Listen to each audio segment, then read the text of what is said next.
Well, today we're going to dive into a fascinating spiritual concept from Hanshi Deena Naidu. It suggests that for some of us, this whole human life thing, it's our very first time. So let's get into the journey of what's called a new soul. So let's start with a big question. Are all souls created equal? According to this teaching, the answer is, well, no, not exactly. Some souls are older, way more experienced, while others are just getting started.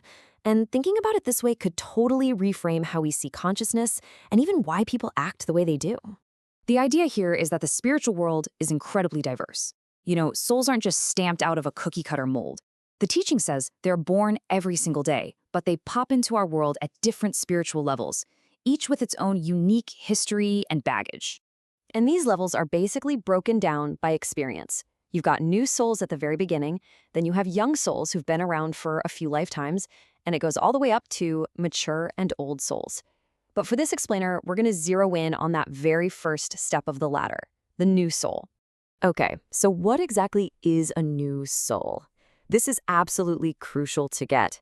This has nothing to do with how old a person is. We are not talking about babies. This is a spiritual idea that points to the very, very beginning of a soul's life as a human. Let's just draw a really clear line in the sand. A young or an old soul. They've done this before. They've been through the human cycle at least once. But a new soul, this is their debut, their first time on this stage. And that one little difference is the key to understanding everything else. So, to put it as simply as possible, a new soul is a consciousness that is, for the first time ever, wearing a human suit. And that brings up a really interesting question. If it wasn't human before, then what was it? All right, hang on, because this is where the theory gets really wild. The origin of a new human soul isn't some mysterious, far-off place. No, it has a direct, immediate past life, and that past life has a huge influence on its first go-around as a human. Plain and simple, in its previous life, a new soul was an animal. That's the core idea. The soul evolves, and its next big jump is from the animal kingdom right into the human one. And this quote from Hanshi Deena Naidu really spells out the impact. That animalistic nature from its past life creates a really powerful ego, a very strong sense of me, me, me. The soul is still kind of wired for those primal instincts, more so than for some higher divine connection. It's literally learning how to be human from scratch. So, how does this actually show up in the real world? The teaching gives us 6 key signs to look for. And it's really important to say this isn't about judging people at all. It's about trying to understand a possible spiritual starting point. So, 6 key indicators. You can think of these as little echoes from a past life, characteristics of a soul that's just grappling with this brand new, confusing human experience. Let's break them down.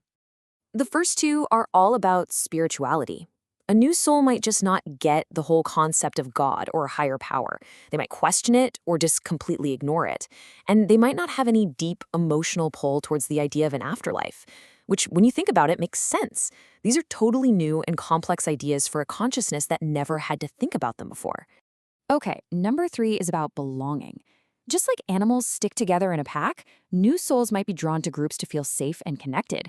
And that can be a wonderful thing. But there's a warning here. If that community is built on fear or harm, it can actually hold them back, reinforcing those old primal instincts instead of helping them grow. The 4th indicator gets into some of those raw survival instincts, things like aggression or just taking what you want. But, and this is so important, the teaching stresses a message of hope. It says every single person, no matter their soul's age, has the free will to choose a better path. And finally, the last 2 signs are all about mindset. A new soul driven by that strong ego might operate from a place of bias or prejudice. And the 6th sign is what's called a swaying personality, meaning they can be unpredictable, a really uncommon mix of traits, unlike a more mature soul who tends to follow more consistent divine laws. So if that's the journey, what's our part in all this? Well, this is where the whole teaching shifts from just identifying these traits to talking about our responsibility. Turns out we're not just spectators here. We're actually active players in this whole spiritual ecosystem. It's all about this beautiful cycle of nurturing. Our actions can create this amazing ripple effect. When we treat animals with love, that love becomes a part of their soul's experience, almost like it's preparing them for the next stage. And then, when that soul is finally born as a human, our job is to keep leading with that very same loving example. When you boil it all down, our job is to help. It's to lead by example. By living with goodness and with love, we create a better, more supportive world for a new soul to navigate. We help them through their very tough, very confusing first human experience so they can evolve. And that leaves us with one last thing to think about.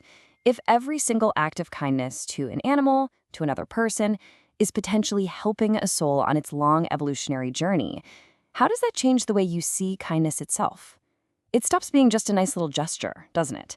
It becomes a powerful, profound spiritual act.